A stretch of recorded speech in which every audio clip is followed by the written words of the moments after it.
Hello everyone and welcome to an episode of TekAid, the show where we give you quick tips on how to make technology work for you. So in today's video we'll be showing you the top 5 tech for students. With the end of the summer comes a new school year. You get your books ready, you get your pens ready, and this being the 21st century and all, you can't forget about your tech. It's undeniable that the smart device makes your student much more potent. And although our technology is amazing, it's still prone to getting lost, stolen, or damaged. We will show you the best practices to make your data safe and secure. We will also show you some essential softwares that you should carry around or stay linked with to make your student's life that tad bit more productive. The first thing we're going to be talking about is securing your data using the cloud. Now for those who don't know what the cloud is, it's basically like having a hard drive anywhere you have internet access. Now why would you want to put things on the cloud? Well, for one, you never have to worry about losing your data, be it an assignment, a song, or a video, because it's stored securely on the cloud. On a computer, simply drag the file you once saved to the storage interface. On a mobile phone, it's just as simple.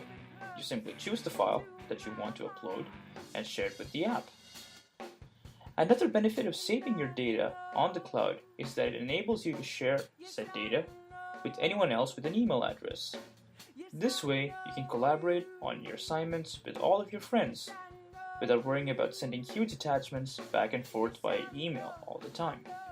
And yes, they can edit those files and save it back if that's what you want. There are many cloud-based storage solutions available on the market today. Popular ones include Google Drive, OneDrive, which is formerly known as SkyDrive from Microsoft, iCloud from Apple, Dropbox, SugarSync, Box, and so on.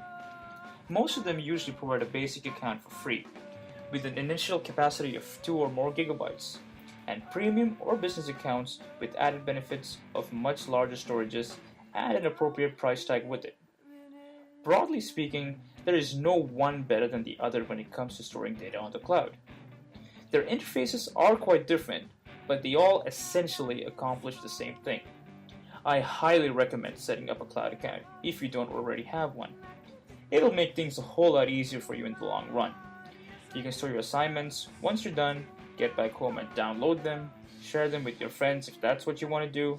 It's all good. Second on the list, thumb drives. Now why would you want to store your data on a thumb drive if you're already storing them on the cloud? Sounds kind of redundant, doesn't it? The cloud is really cool, but you cannot always rely on having an internet connection every time. And so it's actually a very good idea that you carry a pen drive with you. Between the cloud and a thumb drive, the latter is preferable based on convenience, since you can upload and download much quicker. A good habit is to keep your assignments on your thumb drive, and that's about it. Unless you really have to, never keep critical data such as personal information on a pen drive, unless it's encrypted. You don't want it to fall into the wrong hands. You can switch between cloud storage and thumb drives if you'd like, but it's always a good idea to carry one with you just in case. I also have to mention how critical it is that you buy good thumb drives. If you go even to the local grocery store these days, they seem to be selling some generic thumb drive for cheap. On first glance, it might seem like a good idea, but it isn't. What you need to know is that if you're actually getting a thumb drive, just make sure that you get it from a brand such as Corsair, or Kingston, or AData, and so forth. Third on the list, notes. There's probably no need for an explanation on why you need a note-taking app, because, well, you need to take notes in class. Several ways to go about this. For a PC, OneNote is good for taking notes and adding pictures and audio. Pages is awesome on Apple devices. And if you'd like to use an app that you can use on Android or Windows or Apple devices, Evernote is the way to go. You can obviously stick to just using a notepad, but these apps can make note-taking a lot more productive. Fourth on the list, LinkedIn.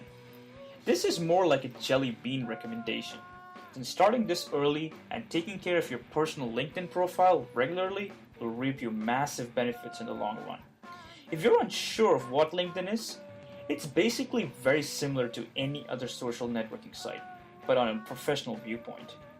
Instead of posting your favorite movies, you post your experiences, your skill levels, your work profile, and LinkedIn helps you make connections with people of a similar background and potential employment or internship opportunities.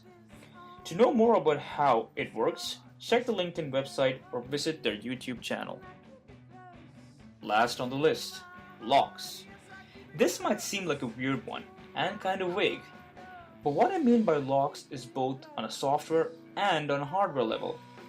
I already mentioned that you should never leave personal data on a thumb drive, unless it's encrypted, and you should seriously consider putting the same amount of security on both your computer and your phone. Most of you might already be doing this, and might not have to listen through this. But if you're a person who has no password protection on his or her smart device, and you go to school with said smart device, this is for you. If you live in dorms, it's usually a good habit to secure your laptop with a Kensington lock.